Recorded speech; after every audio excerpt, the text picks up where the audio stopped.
Good afternoon, girls. Today we are going to try to understand drama from a very important perspective. That is to understand drama through its structural components.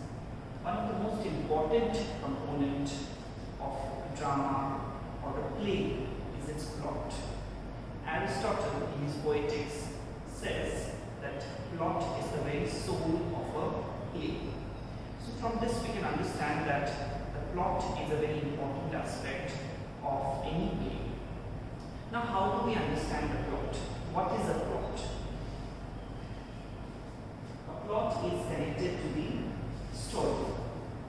Story is, generally layman terms, is something that we all know. It is something that starts with a beginning, once upon a time, is a very stereotypical beginning of a story. And similarly, ending it happily ever after is the stereotypical ending of a story. Okay, so the story is basically a progression of events, a progression that is linear.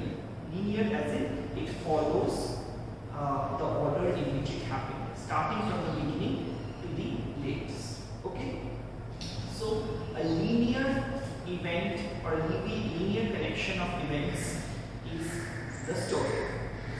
Plot is the rearrangement of the events of the story.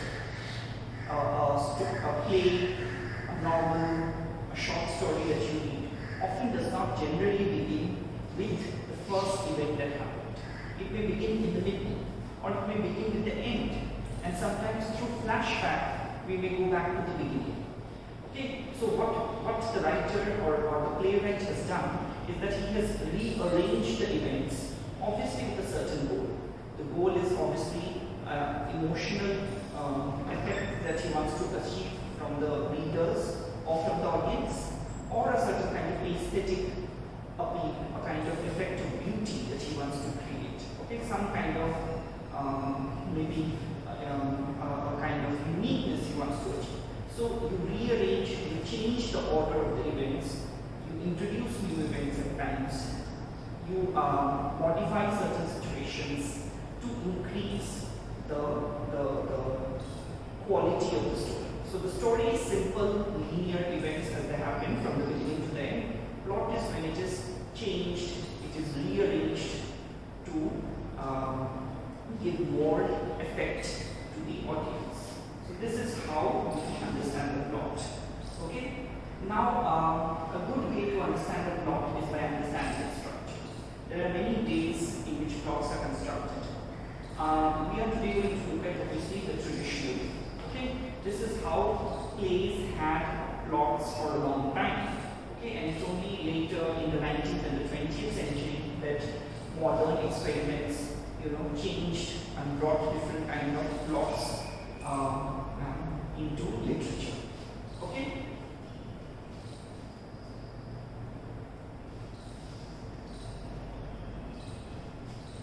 So this is the structure of a traditional plot.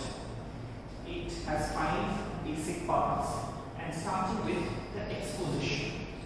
Then, after the exposition, we have rising action. You can see it is going up, because it is used to denote a certain kind of increase in excitement or tension. The highest point of the excitement or tension is,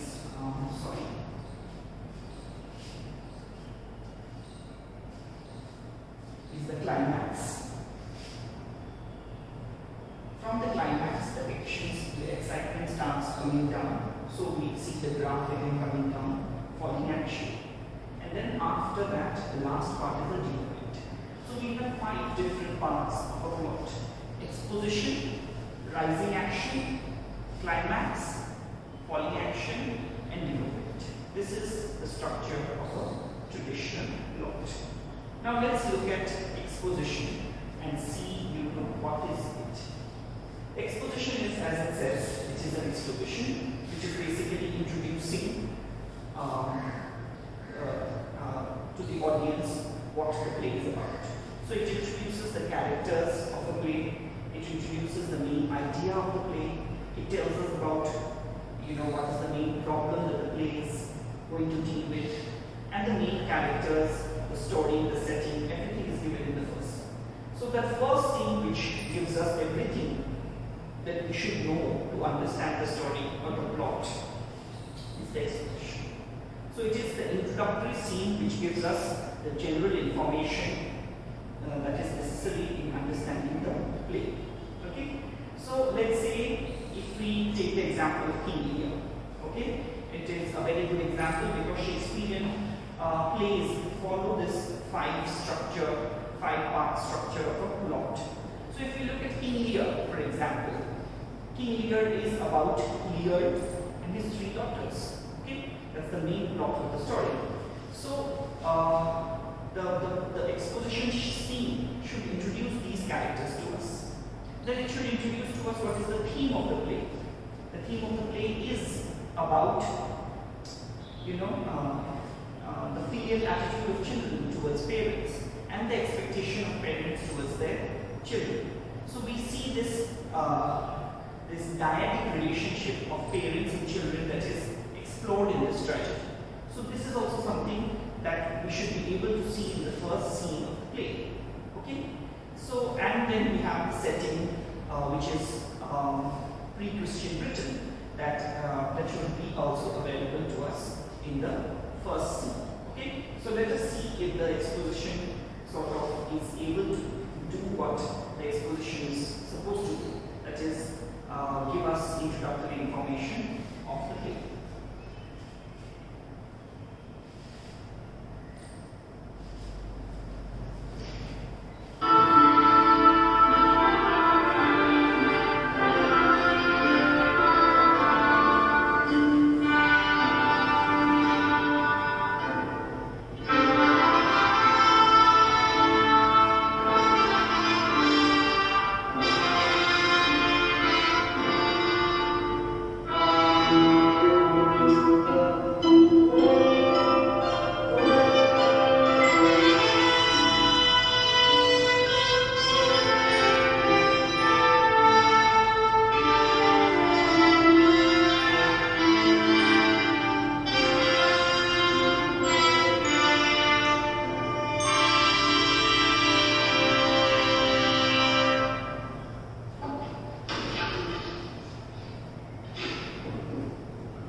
The 10th Princes France and Burgundy, Gloucester. I shall hurry.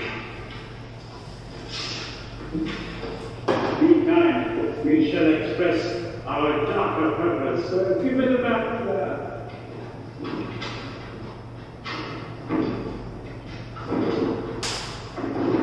Know that we have divided in three our kingdom, and it our past intent to shake all cares and business from our age, confirming them on younger strengths while we, unburdened, roll toward death. Our son of Cornwall, and you are no less loving son of Albany, we have this hour a constant wish to publish our daughter's several dollars, that future strife may be prevented. Now, the princes, France and Burgundy, great rivals in our youngest daughter's love, long in our court have made their avarice sudden, and here are to the answer. Tell me, my daughters, which of you shall we say doth love us most? That we our largest bounty may extend where nature doth with merit challenge. Donovan Adamsborn, speak first. Sir, I love you more than word can wield the matter, dearer than eyesight, space, and liberty, beyond what can be valued, rich or rare, no less than man, with grace, health, beauty, honor, as much as child e'er loved or father found, a love that makes breath poor and speech unable, beyond all manner of so much. Shall continue to speak, now can be silent. Of all these mountains, even from this line to shadowy forest amid champaigns rich, with plenteous rivers and white-skirted meads, we make thee lady. Divine and all that is issue, be this perpetual. That says our second daughter, our dearest Regan, wife of Alma. Speak.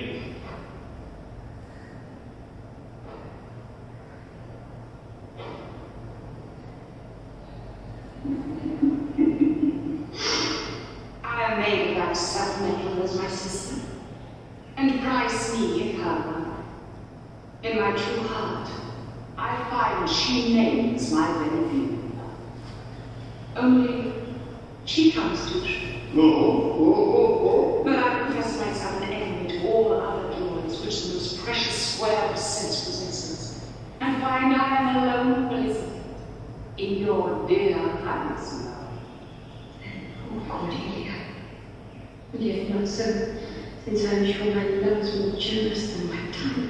To thee and thine hereditary ever remain this ample third of our fair kingdom, no less in space, validity, and worth than that received by Donovan.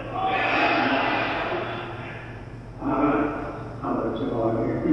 Although our last, not least, for whose young love the vines of France and milk of Burgundy strive for the interest, what can you say, to gain a third more opulent than your sister?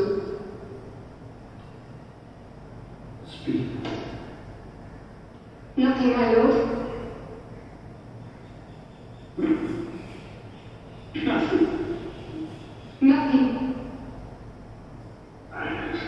Nothing will come of nothing. Speak again.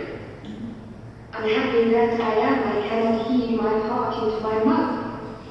I love your majesty according to my bond, no more nor less. Cordelia. Mend your speech a little.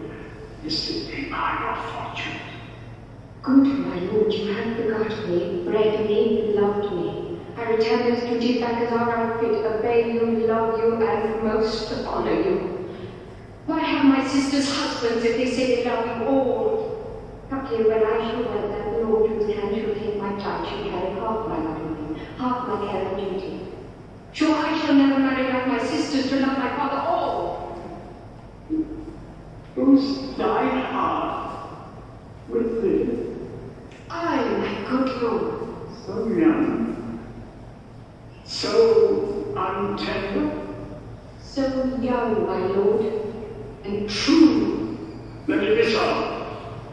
Thy truth then be thy God, for by the sacred radiance of the sun, here I disclaim all my paternal care for temperate and property of love, and as a stranger to my heart and me, hold thee from this forever. Could my liege she kept, come not between the dragon and his wrath. I loved her most, and thought to set my rest on her kindness. I shall avoid my sight, so be not grieved my peace, as here I give her father's heart from her. Go out. Who's there? Go Burgundy. Tomo and Albany with my two daughters doubtless digest this dirt. Yet try, with she-goat's plainness, marry her. I do invest you jointly with my power, preeminence, and all the large effects that truth with majesty. Ourself, by monthly course, with reservation of 100 knights, by you to be sustained, shall with you our old make fighting terms. Only we shall retain the name and all the addition of a king. The rest, revenue, sway, beloved sons, yours. Which to confirm, this covenant part betwixt you. So this is how we see the exposition scene works. Okay? So this is the first part of the structure of the plot. And then we, after the first introduction,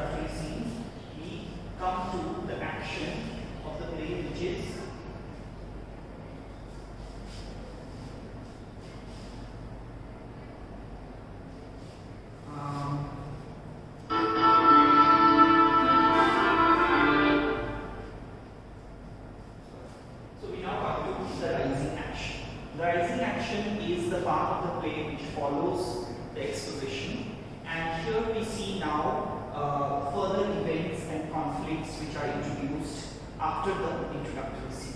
So the main problem which has been introduced in the exposition is now becoming more and more, it takes full form in the rising actions. So as we saw in the exposition scene, Lear divides his kingdom between his two daughters, Goneril and Regal, thinking that they are the ones who love him most. Now we see what happens to Lear when he is in the care of his daughters. So this is the rising action that we will see in Act 2 of King Lear. Okay? So let's see this.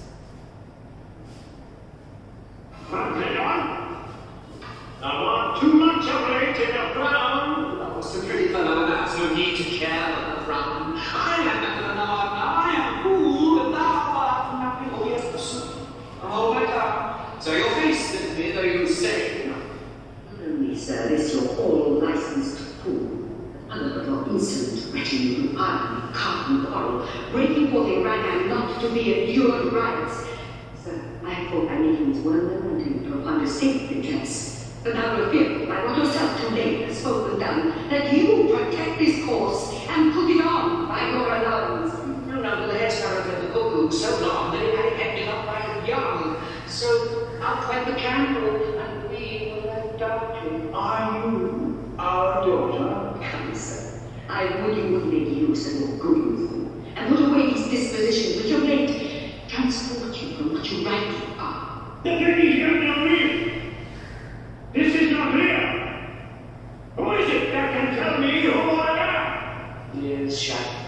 Your name, fair gentleman. This admiration, sir, is much in the savour of other new tracks.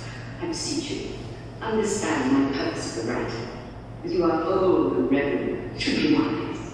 Here you keep 100 knights and squires, men so disordered, so debauched and bold, that this authority reckon with their mother should like a fight is in. Lust makes it more like a tavern or a brothel than a graceful palace. The shins of instant. You may desire. I have at once will take the thing she gets, a little to this quantity of trade, and the remainder that shall still depend to be such men as may suit your age, who know themselves, and you. Darkness and devils, serve my order, and all my friends together degenerate cast that I want to hold thee, yet have I left a daughter. You strike my people, and your disordered rabble make servants of their betters. Oh, that too late repent. Oh, you, sir, I now is your speak, sir. It's none of my hotel, please, sir. Be patient. Tested. Tight, God alive. My train are men of learned thoughts, and all particulars of you to know. Oh, most small faults are evidence now in holding your show, which do for my heart more love and added to the goal. Oh, Lear, beat in this gate that thy folly in the night near judgment I'll go. Oh, my reward.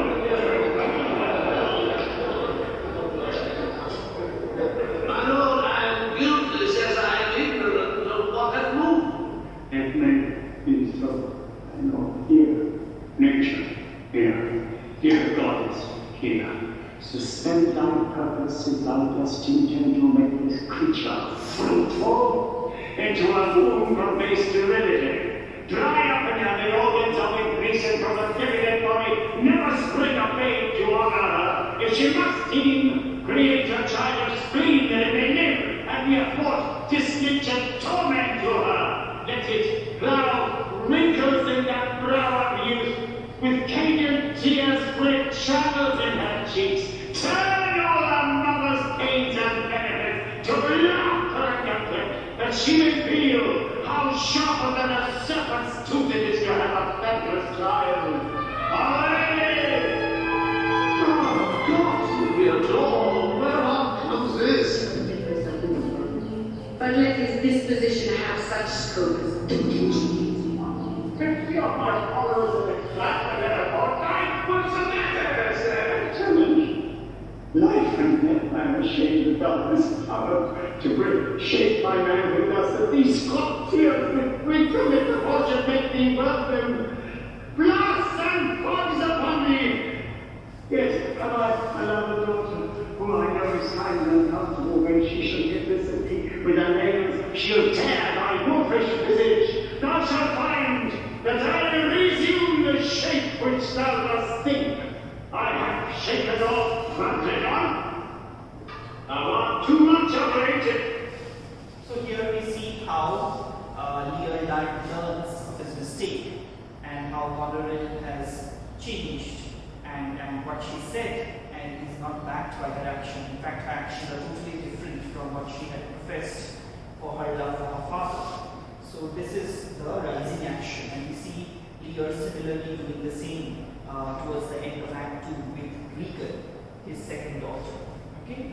So after the rising action in which the problems of the play are increased, we come to the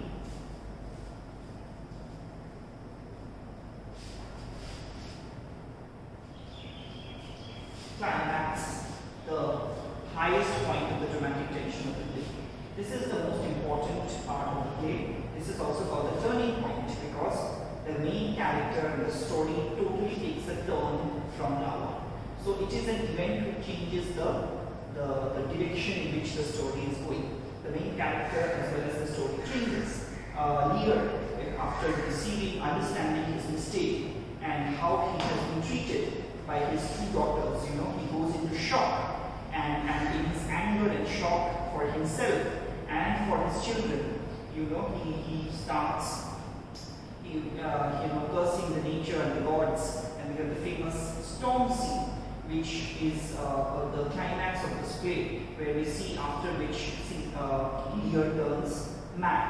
Okay, so let's look at the climax of this play.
I'm told myself, and the art of our necessities is strange, and we take trial things precious, but it's strong, my fellow. From that my old black home, that gives one part of my heart, is sorry yet for thee. This is a famous climax.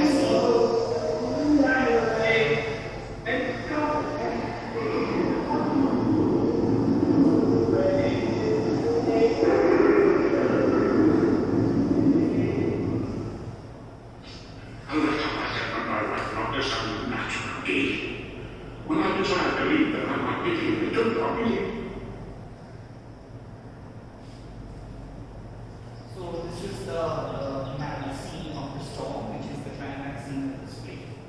Okay. So after the climax, we see now the dramatic tension is reducing.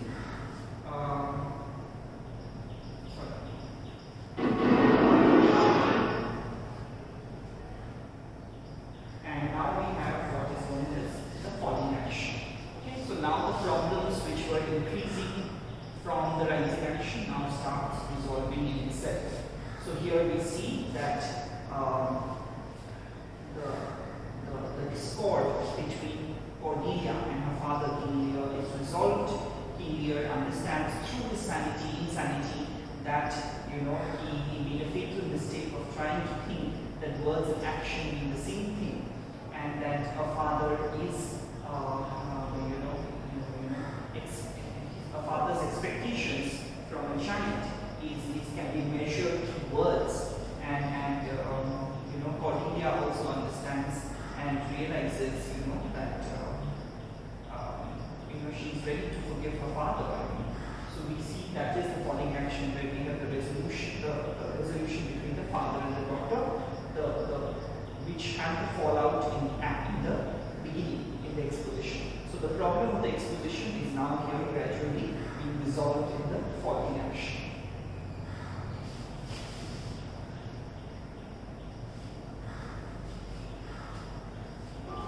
What does it mean? Madam, sleep still.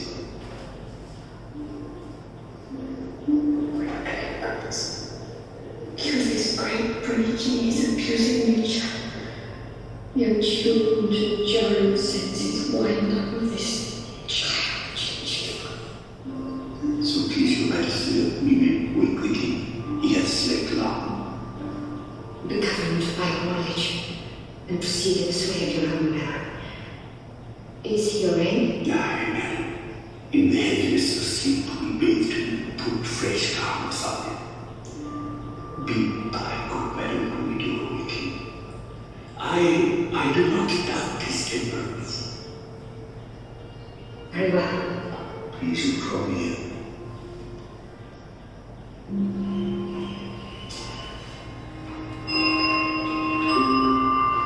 Now, music.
after so many years.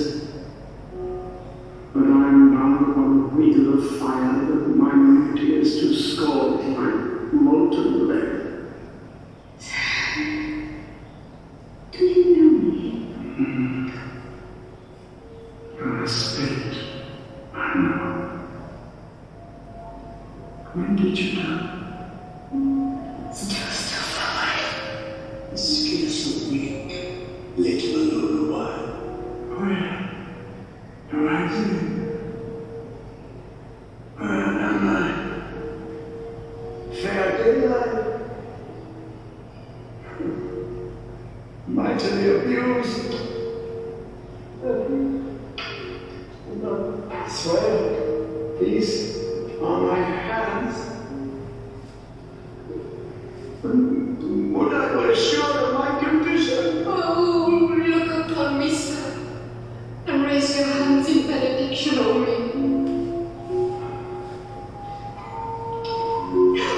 Sir, you must not kneel. I'm very foolish, fond, old man, forceful and upwards, not a day more nor less, and I do fear I am not in my perfect mind. Methinks I should know you and know this man, yet I am doubtful. Do not laugh at me, for I do think this lady to be my child. Cordelia.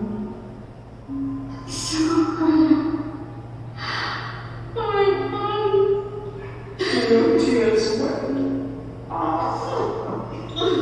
Yes, Faye. I pray, wake up. If you have poison for me, I will drink it. I know you do not love me, for your sisters have, as I remember, done me wrong. You have some cause, they have not. No cause, no cause. Am I? In France? In your own kingdom, sir. Do not abuse me. Be comforted, good man. The great rage you see is killed in him. You must bear with me. Pray now. Forget and forget. I'm old. I'm foolish.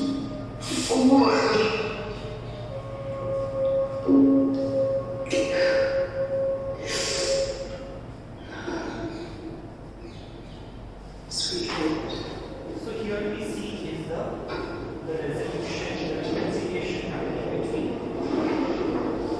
You recognize I'm Cordelia. Tell me the truth, but yet speak. Okay, so this is the falling action that we see in the play.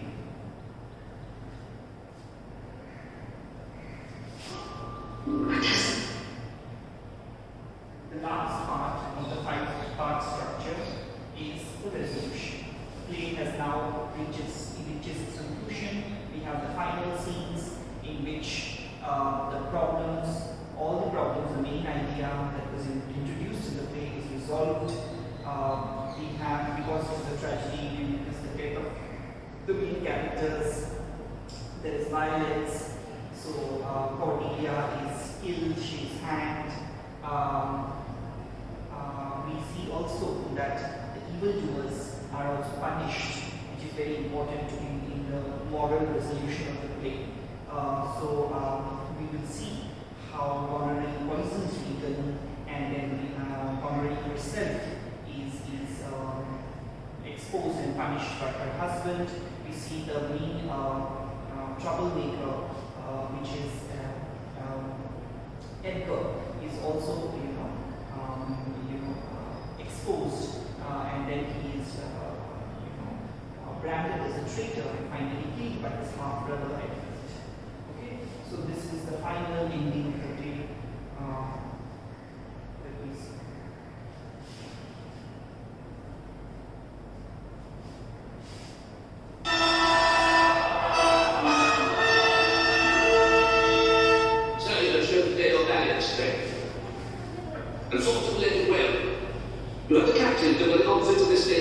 could require.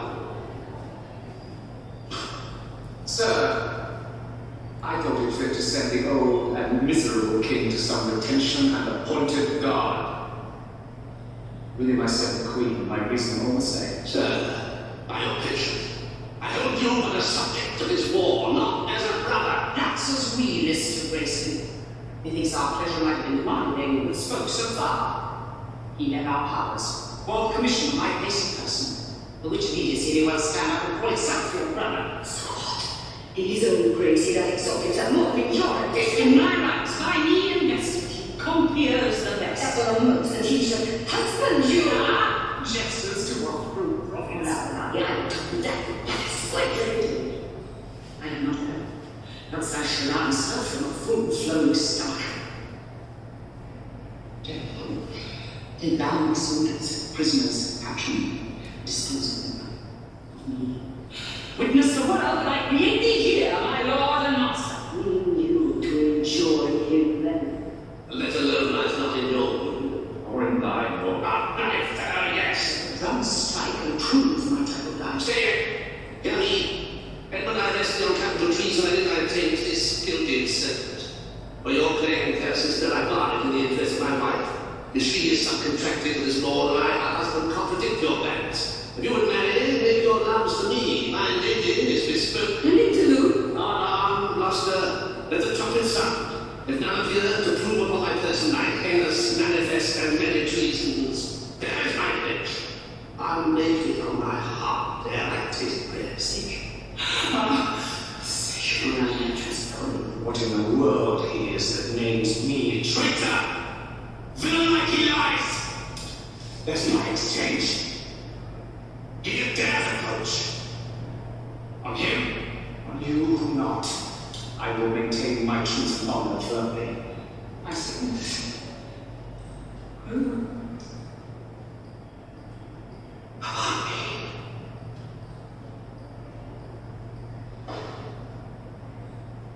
Is not well conveyed to my tale. Let the trumpet sound.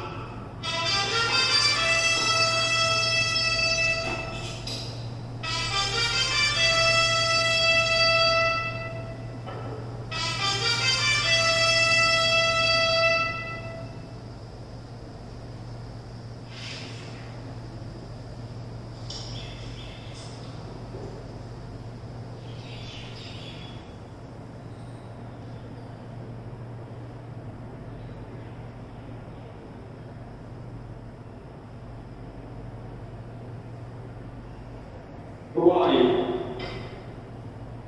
Your name? Oh, my name is lost.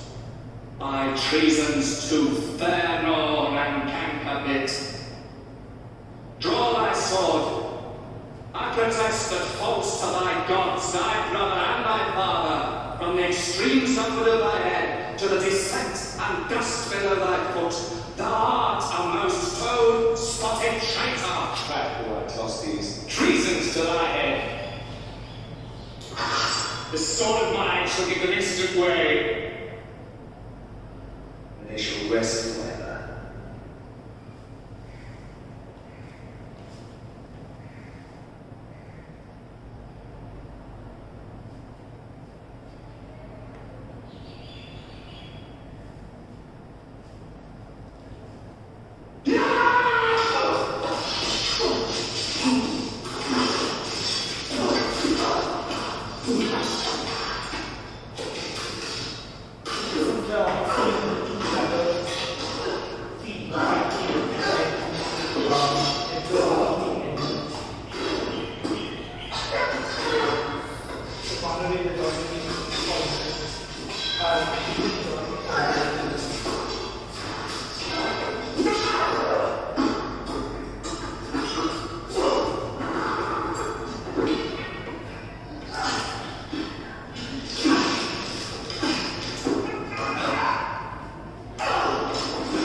vicious prejudice and the bleeding God has set his eyes. Thou hast spoken right. 'Tis true. The wheel has come full circle. I am here.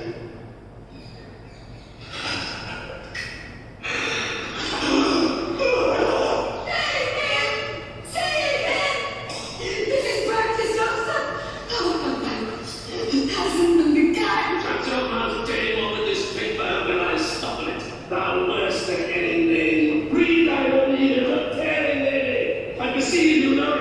Say I do. The laws are mine, not thine. Who can arraign me for it? Most monstrous, all knowest thou this paper? Ask me not. What I know. Come out, the house is desperate. Come on now.